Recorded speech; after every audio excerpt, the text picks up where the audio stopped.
everybody. Thank you so much for joining me here today at Re-Written Vintage Homestead as we pick up with The Dollmaker by Harriette Arnow on chapter 11. And Gertie and the kids have just made it to Detroit, and let's see what's going on there at the depot. Gertie had no time to think of where she went or why. The press of people so hurried her up along the long steel ramp that Cassie, clinging to her coattail, screamed with fright. Though she already had two split baskets on one arm and Amos on the other, she tried to pick up the child, but could not bend among the pushing and the tightly packed bodies. The crowd bore her through the gate, and at once there was more room, but no Clovis, and no sign of the other children. She backed away a little, got Cassie out of the jam, and stood looking about her with a quick, frightened glance. Where were the children, and where was Clovis? Panic overtook her when she realized that the last of the people were off the train. The rushing now was towards the train gate. Maybe the young'uns had got scared and turned back. She wanted to rub her eyes, but realized that neither hand was free. How did the children look? The colors of their new clothing had evaporated from her head. She took an uncertain step back towards the gate and stood on tiptoe trying to see down the ramp. Something hit her on the shin. She saw a little cart of suitcases pushed by a man in a red cap. He gave her a mean look and said, "Look where you're going, lady." She stepped backwards. One split basket hit something and she turned, and the woman's eyes under a red scarf glared at her, and a wide red mouth said, "Hillbilly," spitting out the words as if they shaped a vile thing that spewed out quickly. Then almost under her elbow a voice was crying, "Mom, you've ruined your new hat. It's knocked over every which way." And an instant later, "Mom, can I go get me a Coke? Reuben won't let me go, and there's a Coke place right around the corner." She tried to put a tone of authority into her voice. "Enoch, hush, and grab hold of Cassie here and get her out of this. Let me go, honey, and take Enoch's hand. He'll get you out. Now, Enoch, where's Reuben?" And her eyes had chanced upon Reuben and Clyde, and they stood on a bench looking at her from over the heads of people. She reached the bench at last, and the children got off and gave her the place they had saved for her. She dropped upon it and sat breathing hard with the basket still on her arms, though Amos slid down and stood by her knee. The older children stared at her. They were more surprised by her strange, weak ways than by all the goings-on around them. Clyde reached and straightened her hat and took the baskets from her and set them on the floor. "You look a-peaked, Mom," she said. "You ain't getting sick like Cassie." Gertie shook her head. "I'm all right, but I thought you young'uns was lost." Clyde smiled at her mother's fear, and she hesitated and then looked to Enoch as if for help. He nodded, and she said, "Mom, you need some good hot coffee. Couldn't we take some money and buy something and sit on one of them stools and eat it? I seen their prices. You can get a bowl of oats for $1. Enoch begged, "Oh, come on, Mom. But me, I'd rather have a Coke." "You can buy a whole box of oats for less than—" Gertie felt the shivering Cassie and met Reuben's interested look. They did need some hot food. The hot bushel basket of cake and pie and fried ham and chicken sandwiches that Aunt Kate had fixed for them yesterday morning was still half full, but the basket food, warmish, slightly smelly, had gagged her even when it was fresh, and Cassie would never touch it. Amos tweaked Clyde's coat. "Oats," he said. Clyde understood her mother's face. "You come too, Mom." Gertie shook her head. "You'uns go and eat," but fished in her pocket, brought out a $1 bill and then a quarter, and she looked an instant at the money before handing it to Clyde. "Back home you'd keep us an oats and sugar and sweeten for near a month." "Detroit's different," Clyde said, and then comforted. "And recollect Pop's making big money." She took Amos with one hand and reached for Cassie with the other, but Cassie clung to Gertie. "I ain't hungry," she said, with her teeth chattering. The others went away, and then overheard, like thunder speaking unknown tongues, voices boomed. Though they had heard the same in Cincinnati, both jumped and looked up. Cassie snuggled against Gertie. burned her face in her lap, shivering and whispering, "What is it, Mom?" "It's just some kind of contraption to tell people about trains, I reckon," Gertie said, and pulled the child close against her. "Don't be afeard now. Pretty soon your papa'll be up here and take us to our pretty new home." "Will Jip get to come pretty soon?" "In a little while, maybe, but he'll be fine with your Grandma Neville's. Sugar Belle needs a little company, but soon as we get settled in a place with a big yard, we'll send for him. That is, if we don't go back right away," she was hoping.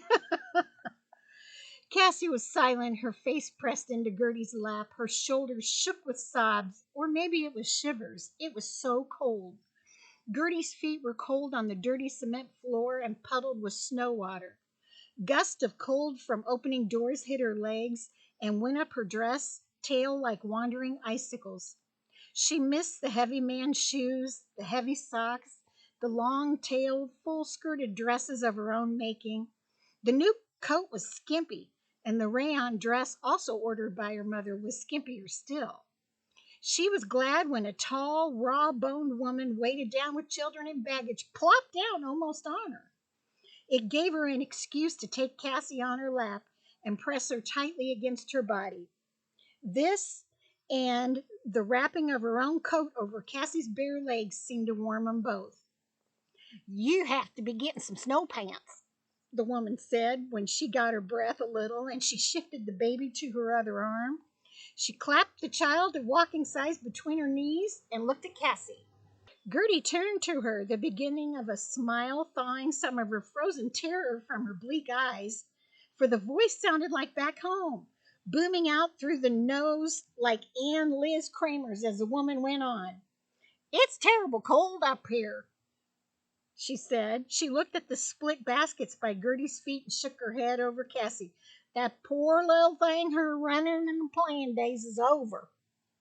"Well, maybe not," Gertie said. "She'll get killed in traffic." "Traffic?" "Oh, you know, everything's on wheels. That's traffic. Detroit's worse than Willer Run. It ain't no place for people." Gertie nodded. She remembered the red sign on the pine tree.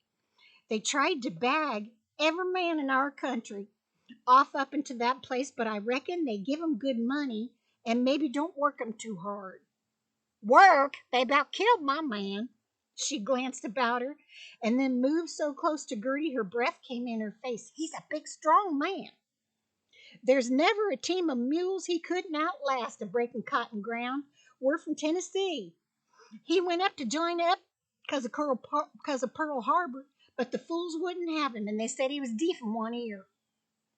She sighed, and then she went on. "They claimed it was his patriotic duty to go to this Willer Run. He wasn't one of them big farmers. And arter this little one came, and she tapped her older child, he bagged me off up here too. She said he was a going crazy and they was going to kill him. Soon as I could wean this the biggest one, I got me a job and drawed wages, and I worked some. The neighbor women and me, we took turns minding the youngins, and I worked till 6 weeks afore this baby come." She was silent a moment, gathering words, remembering. And then, after a kind of sigh and a head shake, like a person who'd been too long under water, she began again. "And I expect they are killing him. But I couldn't stand it no longer. I just couldn't. And anyhow, we'd saved up enough to get us a tractor. But Lord, it took some saving. And God, the way we lived. No water, no electric inside your shack at first. Swampy mosquitoes in the summer, you couldn't sit still. And then all winter you froze. Lord, it was awful." She stopped again, sighing and shaking her head. "Every night he'd come home a looking peaked and wore out as a colicky baby with a touch of the sun. And I'd say, 'What they have you doing today, honey?' And he'd say the same damn thing, a walking to hint some superintendent that didn't know where he was going. Or maybe he'd say just to stand until they needed me. Lots of nights he'd get in at midnight, and I'd say, 'Well, honey, I bet you stretch them muscles on overtime.' And he'd say, 'Time to standing around, you mean? They sure made plenty and a plus on me today.'" "Plus," Gertie said. The woman nudged her with one bony elbow. "Don't say it too loud. Depots like this are full of the FBI, but you know what them men say when they make 'em stand around. The more it costs, the more the plus. The woman's voice had dropped to a hoarse whisper. These men that own these factories, the government gives them profits on what things cost. 6 cents on the dollar, I heard him say. So every time they can make a thing cost $2 instead of one, and she winked at Gertie, they 6 cents overhead and everybody's happy. The more the men, the more the plus for the owners. The more the money and the more the men for them unions, I figure. She went on after a moment's reflected smoothing of her dress. That Luke, he's just a plus. He can't help it. His baby brother's kilt already. The county paper and the radio and them signs on the trees always says the men was bad needed at Willer Run to win the war. To make more plus, the woman said. Where's the bombers they've made? In the coat pockets? The voice of the roof was booming again, and the woman exclaimed, Lordy, I better be getting in line or I'll be standing holding this young'un all the way to Louisville, like I done with his brother coming up, maybe. She went on standing now, and the baby's head wedged into her shoulder to protect him from the jolting crowd, her purse clutched across his stomach where she could see it, suitcase handle in the child's grist in the other hand, ticket pinned with 3 small safety pins on her coat lapel. You'd better just turn around and go back home right now with me, she said. She lingered a moment, her eyes more kindly than prying, as they went from the split basket to Gertie's hard, palmed hands, and then up to her new hat. It'll be gardening time before you know it. Back home, and well, recollect, you ain't no cost plus one. Gertie managed to smile, though her voice was husky, as she said with a little heartache, well, maybe I'll have a good garden patch up here if we stay till spring. I hope so, the woman said, walking away now. She glanced over her shoulder, and then a hurrying soldier bumped her, and a sailor fell in behind her, and she was gone. Gertie realized she was shivering again, and she sprang up. She was standing looking first this way and that way when she saw Clyde carrying coffee steaming in a paper cup. In her bewilderment, Clyde seemed to be returning from a direction opposite to that in which she had gone. Drink it quick, Mom, before it gets cold, Clyde demanded, and you'll feel better. I don't feel bad, Gertie said, but drank the coffee gratefully, though it was weak with a dirty dishwasher taste, and they had put sugar in it. The others came back, Enoch last, running, shrilling in breathless excitement. I seen Detroit, Mom. It's a snowing like I ain't never seed. The snow in Detroit don't fall down, it goes crosswise.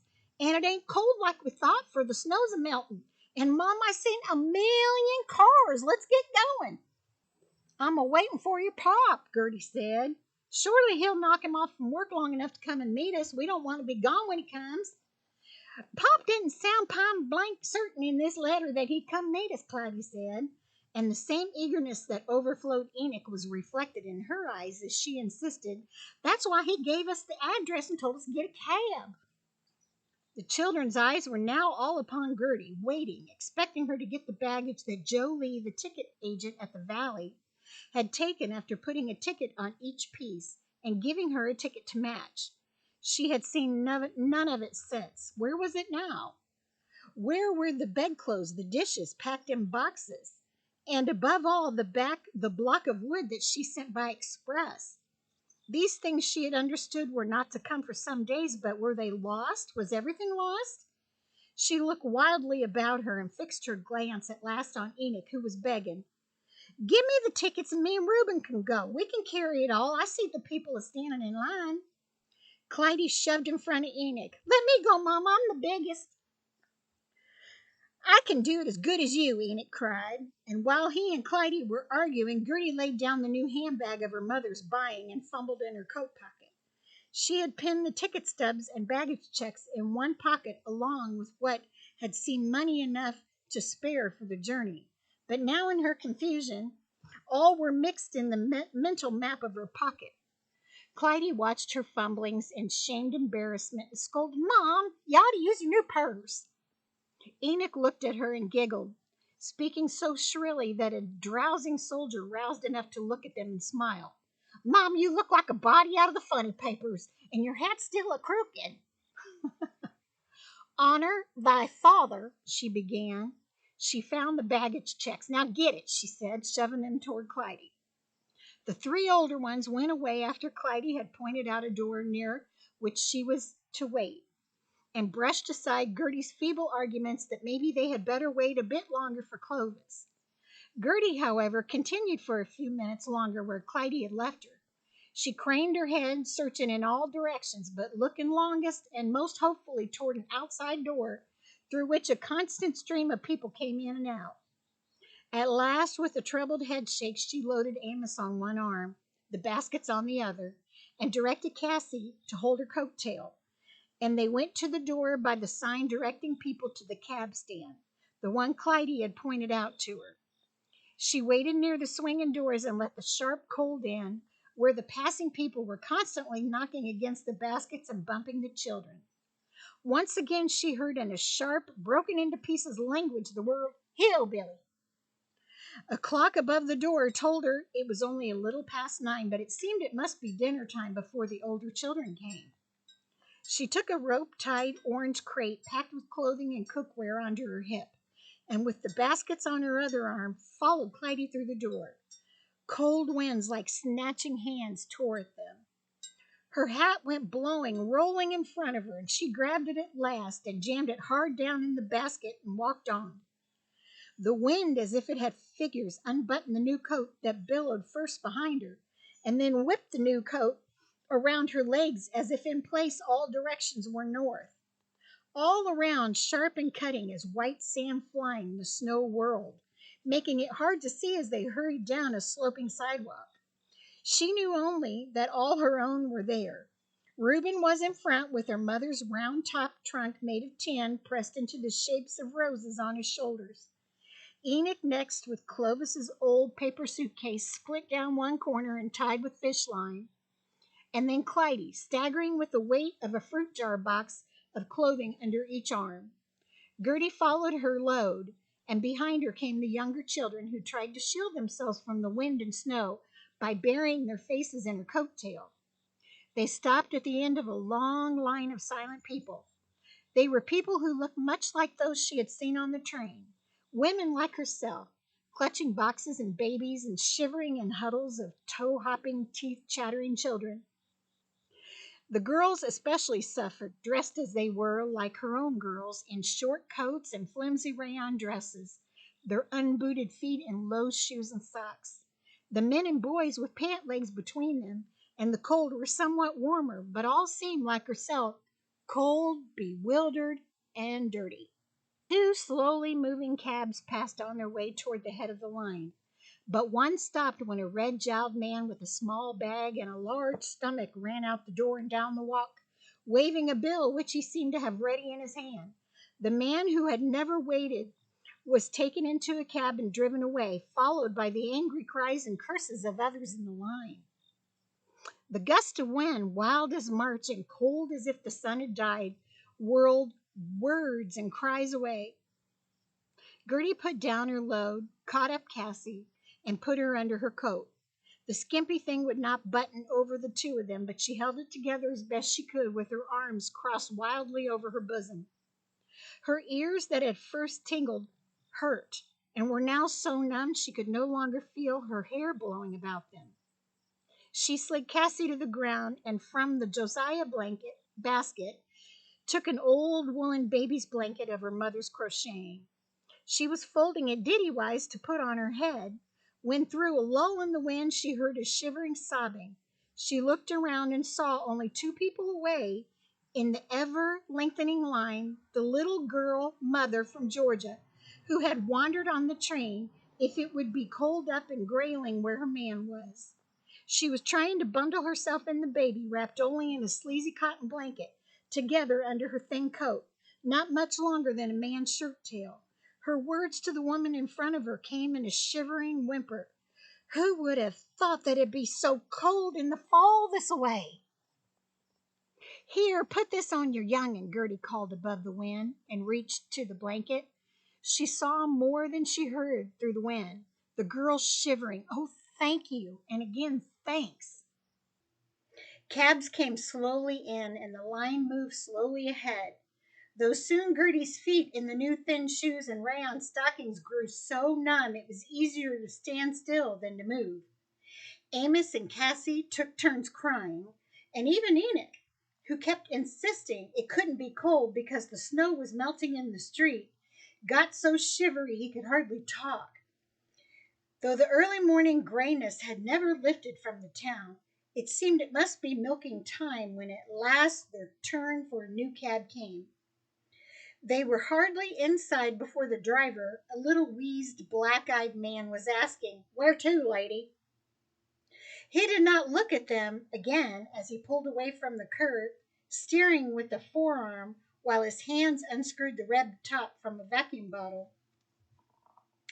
Gertie began another frantic fumbling with numb fingers for the address pinned in her pocket, but Clyde said, smooth as a preacher, 18911 Mary Hill. "Where's Mary Hill?" the driver asked, able to use one whole hand now for steering. One was enough to hold the vacuum bottle while he drew the stopper with his teeth. "It's close to where my pop works, and he works at the Flint plant," Enoch said. "Oh, old man Flint's got plants all over town, all over the world," the driver said. He stopped the car, and then holding the bottle low close to his chest with one hand, the red cup in the other, said, "I've got to have a little drink of coffee." Then he was unable to pour for the laughter shivering his shoulders when Gertie begged, "Don't put us out. Somebody must know where Mary Hill is." "Lady, there's cops watching this light," he answered, the soundless laughter subsiding enough so that he could pour. Gertie saw the light like a red eye blinking through the whirling snow and sat silent, mystified. But Enoch, who sat in a strange little seat next to the driver, though backward to him, squirmed around to look and nodded knowingly. "It's like the second reader, the red lights and the green. And looky, Mom. There's two policemen in a car. I'll bet pretty soon we see one a standing on the corner like in the story." And Enoch bounced on his knees with excitement until the driver turned on him in exasperation, reminding him that he was trying to drink coffee. "It don't steam like a coffee," Enoch said, considering the red cup. "It's cold," said the driver, swallowing coffee, turning to look at the policeman in the car nearby. "It don't smell like coffee," Enoch said, wrinkling his nose with a sniff. "The smell froze," said the driver, holding the coffee with one hand, driving under the green light with the other. "It's not cold," Enoch said. "Not real cold. The snow's melting." The driver's shoulders quivered again, the laughter so hard it made his head bob close to the steering wheel. Enoch never noticed the shaking shoulders. He was exclaiming, "Looky, there's 3 policemen in that car, but in the second reader they're a walking a beatin' standing on the corner." "Well, Detroit don't go by no second reader, bub. You'll hardly never see one policeman. Bet you'll see a million in Detroit. Since the riots, they go mostly in prowl cars, 3x3s, sometimes 2x2s. "Well, what's a prowl car?" Enoch wanted to know. "It's a car cops prowl in. Cops got a prowl." But what do they prowl after?" Enoch insisted. "Mean people, of course," said Clyde. The driver nodded, laughing. Sure. That second reader's right. Cops, they never go after nothing but mean people." "But didn't you learn that in the second reader?" Enoch insisted. "Don't they teach it up here?" "Well, I wouldn't know," the driver said. "When I went through the second reader 40 years ago in Alabama, they didn't teach us how to live in Detroit like they do little Kentuckians now." Clyde giggled. "How'd you know where we was from?" "I've met you at the station through 2 world wars. I ought to know." His mocking eyes searched the mirror in front of them for Gertie's face. "And I bet you's going to go back pretty soon with money enough saved for you to buy a farm. One of them big bluegrass farms, huh?" Gertie tried to look away, but the cab windows, except for the bits of the windshield kept clean by the wipers, were so coated with snow and frost that for all the view they gave, they might have been steel. She could only stare straight ahead, feeling the eyes on her face sharp like the cold, when Clyde cried, Mama's crazy after land, and she wants land of her own, so how'd you know? Well, everybody is. The Japs and the Germans, too, I figure, he went on, stopping for another light. There's about 1 million people has come to Detroit, all going to get rich and buy a little patch of land back home. Well, I don't want nothing fancy, Gertie said, somehow goaded into speech. I know we can save enough more than. The black eyes were laughing, a laughter without mirth, not mean, and not making fun of her. More like he laughed at something she could not see or imagine. Well, yeah, that's fine, lady, he said when they were moving again. Keep on knowing you's going to have land. But if you do forget, you can remember that land is free in heaven like the pie in the sky. What's pie in the sky? Enoch asked. Got to keep shut, kid. The Red Squad would have us both and you clink. Me for propagating un-American doctrines and you for listening. Well, what's a clink? Enoch asked, and immediately after, what's a Red Squad? Things you don't learn about, not even in the 6th reader, and so you don't need to know. Now, where in the hell is Mary Hill? In a housing project? He was driving slowly now in a great press of cars. Gertie shook her head over the strange words, but Clyde nodded. I reckon it's a great big house where city people lives, 3-4 stories high. And we'll ride the elevator, Enoch said, like in that story about the city children in the 3rd reader. Yeah, the driver said, drawing the word, laughing again. Gertie looked at him and pressed Cassie more tightly against her. All of them, even Enoch, was silent, staring straight ahead through the snow, where there was little to be seen but the red eyes of the cars moving away in the grayness and the yellow eyes of cars coming on. Gertie scratched a hole in the front of the window, but when the frost had swallowed the hole, she did not scratch again. She had wanted very much to see the sky, or if not the sky, at least some bit of brightness. There should be the warm-looking lighted windows of stores and crowds of people. Instead, she only saw a few gray, wind-battered shapes hurrying down dirty streets past dead-faced gray buildings. She wished Enoch would hush. He was asking the driver now if airplanes could fly in such weather. Sure, the driver said, and then he asked, that new home close to the airport? Real close, my pop wrote. The driver nodded. We're in the right direction, bub. East side. They've been a building housing projects close to the airport. Well, what's a housing project? Clyde wanted to know. Houses the government builds for you workers that don't need elevators. Like coal camp houses. My Aunt Meg lives in one, and it's not so bad. She's got a big porch and a pretty good garden, but it's kind of smoky. The little man considered. Double the smoke, leave off the porch, half a house, bury the garden. There'd maybe be about the same. I wouldn't know. The children fell silent as the driver, after much slow turning and slow driving through the narrow, crowded streets, came at last to a straight, wide street, half buried in the ground, bounded by gray cement walls and crowded with cars and monstrous truck-like contraptions such as none of them had ever seen. Here there were no lights to stop them, and they went so fast that Gertie could only sit shivering, staring straight ahead or blinking and crouching over Cassie when they shot under bridges carrying more cars, buses, and even trains. The wind pried at the doors and at the windows, finding every crack, and as there seemed to be no heat in the cab, all of them were cold, almost as when they had waited on the sidewalk. The unbroken rush past the gray walls and under the bridges ended at last.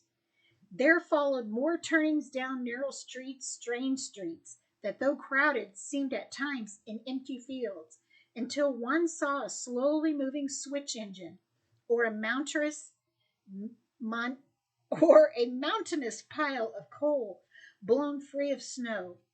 The smoke thickened, and through it came sounds such as they had never heard, sometimes a broken clanking, sometimes a roar, sometimes no more than a murmuring, and once a mighty thudding that seemed more than a trembling of the earth than sound.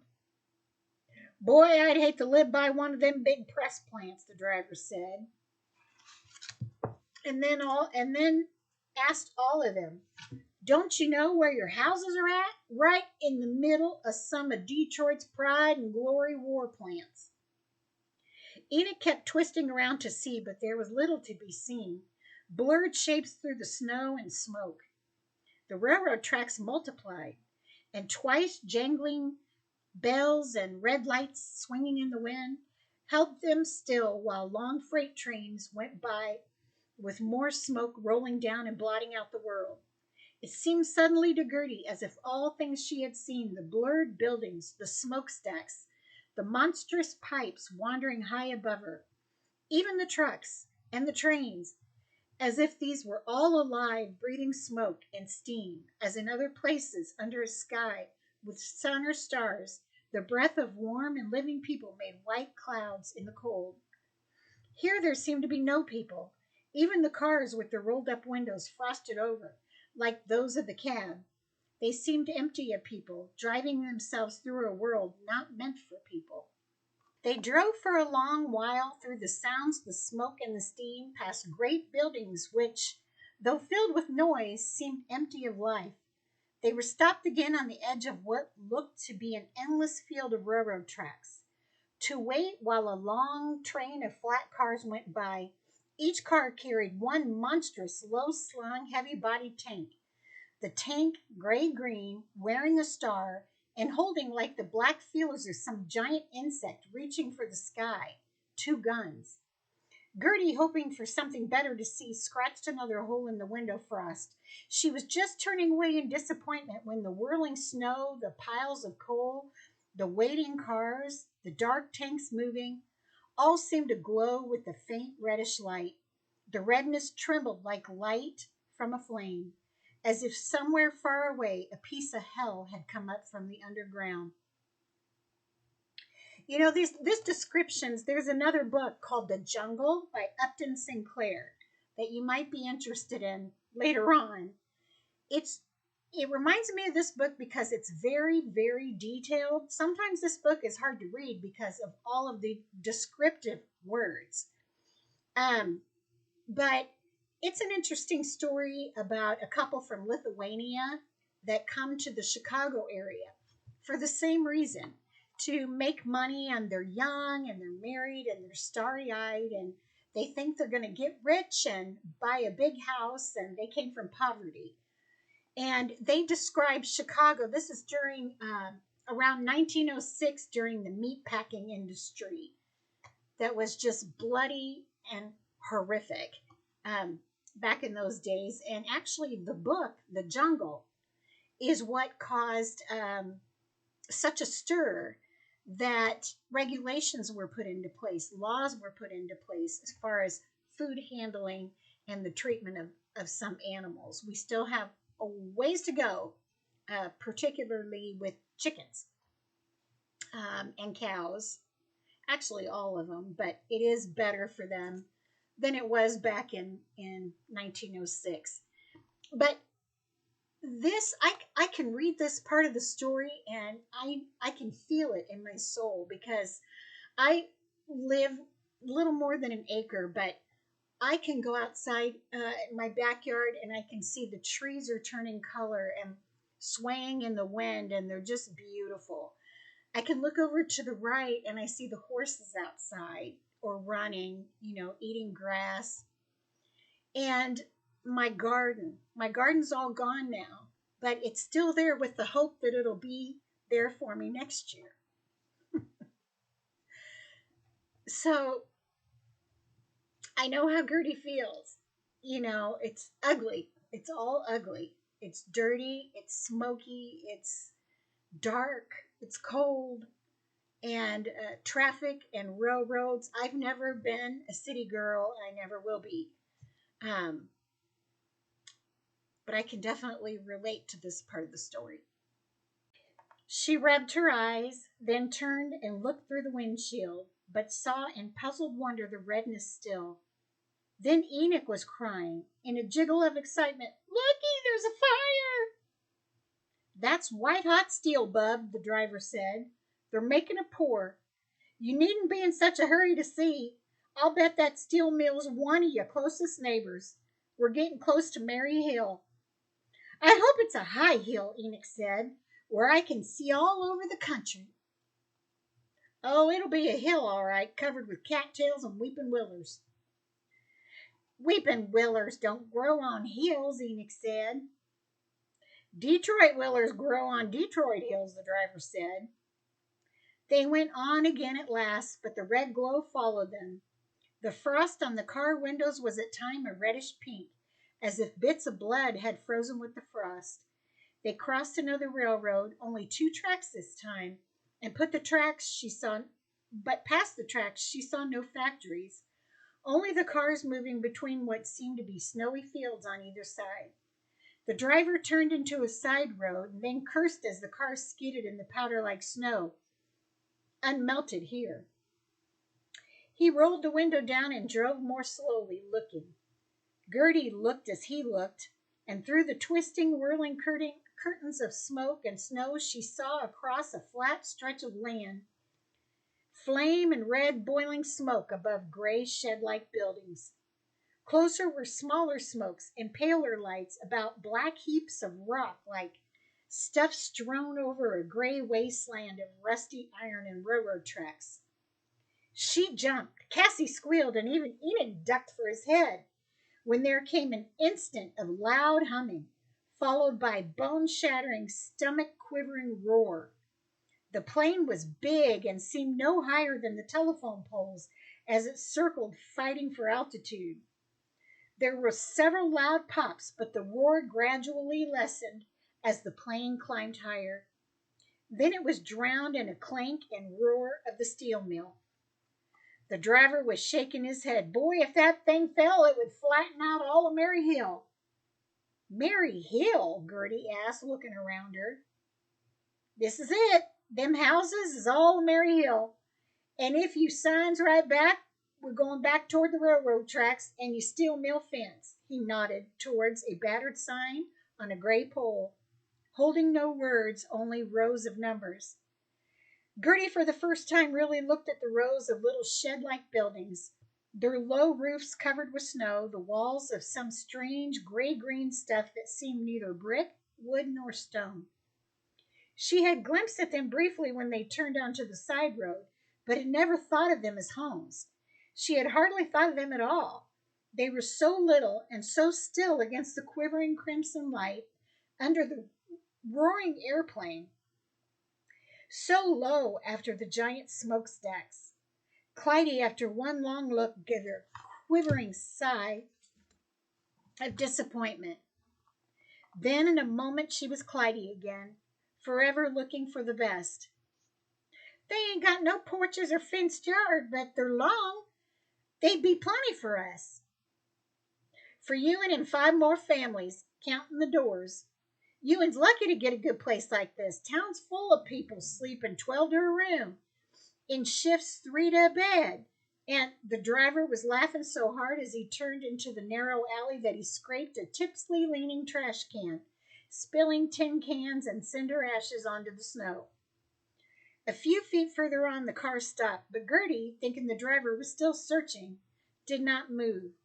She stared straight ahead past the dirty alley snow, littered with blowing bits of paper, tin cans, trampled banana skins, and orange peels, at a high board fence.